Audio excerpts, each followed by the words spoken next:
Welcome to Bharat Samachar news.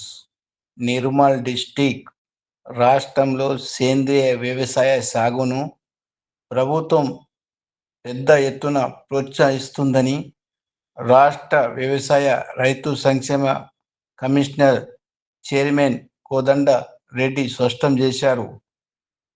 Collectorate సమావేశ మందిరంలో తెలంగాణ రాష్ట్ర గీత పాలనతో సమావేశాన్ని ప్రారంభించారు.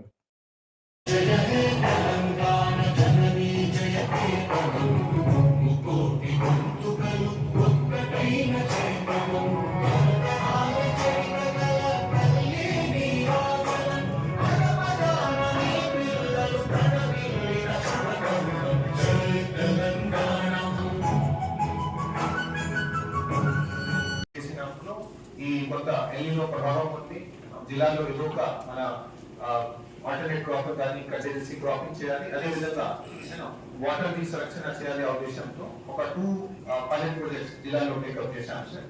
ఒకటేమో మన అగ్రికల్చర్ మినిస్టర్ గారు కూడా జిల్లాలో ప్రతి ఒక్క ఆఫీసర్ కి కొత్త ఆయిల్ పామ్ మీద అవగాహన కల్పించి రైతులు ఆయిల్ పామ్ ని సెలెక్ట్ చేసుకుంటే సంవత్సరానికి భారతదేశంలో దాదాపు ఒక 80,000 crore రూపీస్ విలువతో ఉన్న మనం ఆయిల్ పామ్ ఇండోనేషియా, మలేషియా నుంచి దిగుమతి చేస్తున్నాము. కొత్త ఫారెన్ ఎక్స్చేంజ్ కూడా సేవ్ అవుతుంది.